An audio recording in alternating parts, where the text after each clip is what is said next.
folks and friends. I'm Johanna Jones, and welcome to another episode of Finding Our Flavor, where we surf the culinary shores of Myrtle Beach.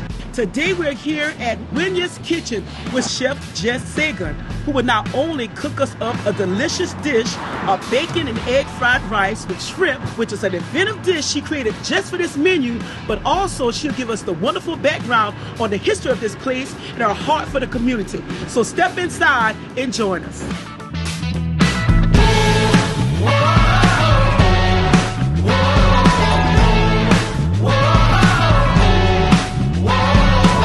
So Jess, can we start off by you telling me about the history of this actual building? Because I understand it has a very interesting background. It does. This building has been lots of things. It's one of the few buildings in Myrtle Beach that actually have a basement this close to the ocean.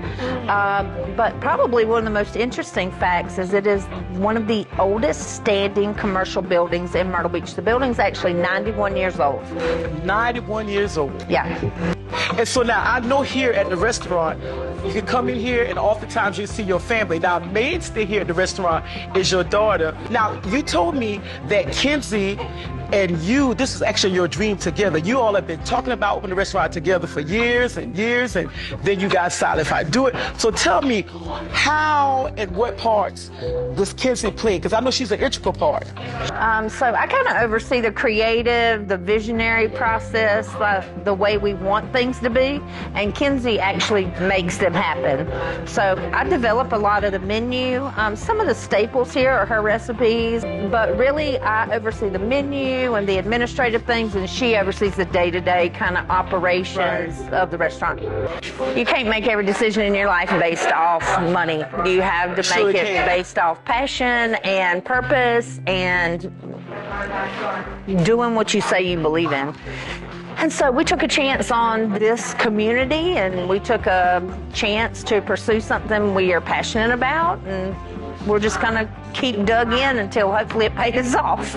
And Jess, I know that you are a person with a huge heart. You care for people, and you have a survivor spirit. And I noticed on the menu you have Matthew 25:40. And I know there was a period in your life that you were homeless for a little while, and you overcame some adversities. Can you just kind of tell us, like, during that period in your life, how you stood firm in your faith and pushed your way out to be where you are today? I get asked that question a lot, especially when people find out, I went through a period of homelessness, I've struggled with drug addiction, and I would love to be able to say, I just have this depth of something, but I don't. I am potentially the most fortunate human being who has ever lived. Like, I have experienced levels of grace, amen, and forgiveness and kindness and generosity and favor. Like, I just keep showing up. So my mom's name was Linda, but she loved Winnie the Pooh. Matter of fact, she called Kenzie when she was little, she called her Pooh Bear. As the kids grew, she became a combination of Linda and Winna. And so we were riding down the street, and me and Kenzie were together, and we were just like, Winna's. It's going to be Winna's.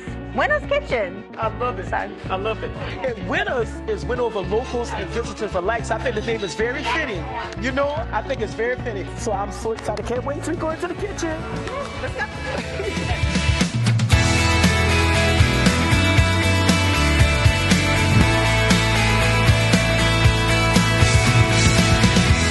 Welcome back. We're in the kitchen with Jess Sagun, and Jess is going to cook us some bacon fried rice with shrimp, right? Bacon and egg fried rice with Ooh, shrimp. I can't wait.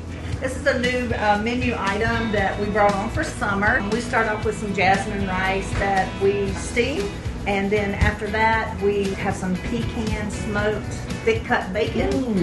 We put a little bit of sweet onion in there, cook that down with some carrots, and then we hit it with this sauce that is a little bit proprietary, but very kind of common. Okay. Some soy, mirin, rice wine vinegar, sesame oil, garlic, ginger, lots of good stuff in there.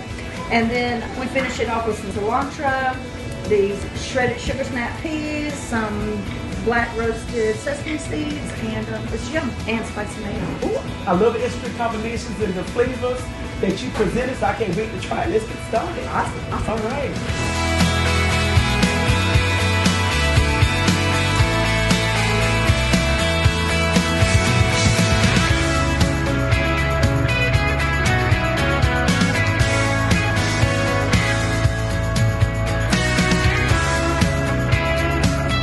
The atmosphere and the fact that it's situated in this beautiful corner of Myrtle Beach.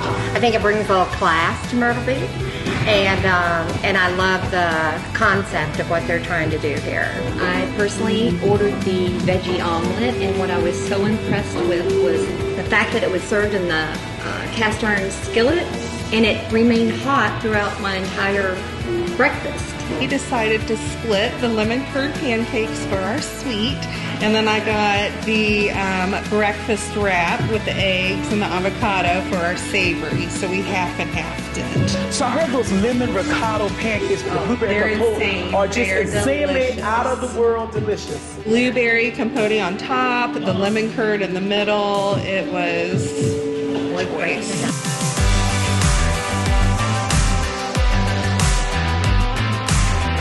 So Jess, thank you so much for spending time with us and allowing us to come into your wonderful, tight but beautiful kitchen where you prepared this. I mean, you get a lot done that time in the kitchen, girl. You were working it.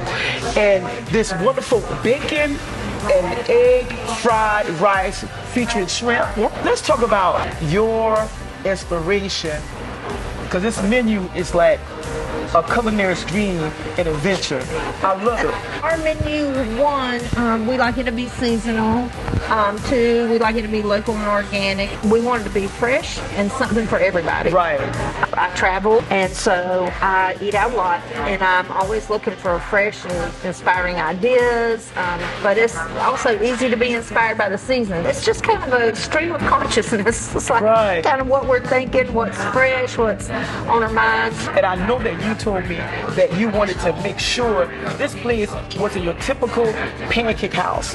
You wanted to distinguish yourself from everybody else. One of the reasons we opened a restaurant was for these lemon ricotta pancakes that are on the menu. It's called the Silly Millie. It's one of our best sellers, and it is ricotta pancake, house-made lemon curd, blueberry sauce. It's fantastic. Here's the reality. There are great pancake houses all up and down the Grand Strand, but what there is not plenty of is places like this that have kind of an elevated comfort food, seasonal, fresh kind of thing. We change our menu a lot, which is probably the way we achieve that not being so common. Things we take off, though, are things that you probably can get somewhere else. And then one thing I like about the seasonal aspect is that it forces you as a chef to Be creative. always be creative, always in your tools. Our breakfast and lunch menus, you can find a lot of light, really healthy options. Like, we feel really good about the food we put out. There's not an overabundance of sugar. There's not an overabundance of fat. We have lots of options that are gluten-free and low carb. And so we're proud of putting that out. So Jess, can you tell me what makes the Myrtle Beach scene, you think, unique? What makes us special? What defines our culinary shores here, do you think? Myrtle Beach is kind of like burgeoning onto the food scene. It's something that's kind of new. So when we opened the restaurant, our desire was really twofold. One, we wanted to invest in our community. And then the other part of that was chasing a dream, doing something you won't regret not doing. And so we started with breakfast and lunch. This fall, we're going to be doing dinner. I know one thing you do here to help the community is that you feed those who are hungry. We do. We have a commitment to restoring the dignity of our homeless neighbors. A lot of that comes through the number one, and the number one means that for $5, one of our patrons can partner with us to provide a meal for one of our homeless neighbors. And they have two choices. They can hang their tag up at the register, and so when our friends come in, they can just say, hey, I'd like an number one, or they can take the card with them. And if they see somebody they think might need it, they can give that card to their friend and they can bring it in. They don't have to ask for a handout. They just present their card and say, hey, I'd like a number one, and they get served. So, Jess, I've been waiting for this. Do it. I'm super excited. Bacon and eggs. Fried rice with shrimp.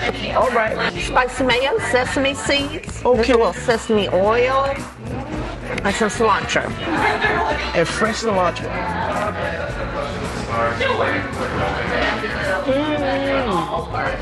Jess, this is a symphony of texture in my mouth and flavor. This is like me wanting a little bit of oriental, right? But somebody's grandma snuck into the kitchen and put their foot in it. Yes.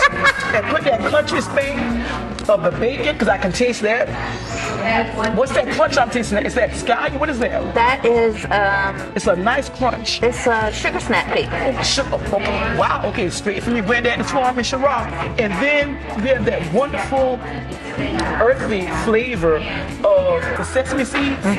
And I can taste just the light tang of that sesame oil. Yeah. And then too, the nice tenderness of the shrimp. So it's just like, South Carolina kissed China and they made a baby and it came on this plate. I love this. Girl, thank you. Awesome. Gotta try this mimosa. Please do.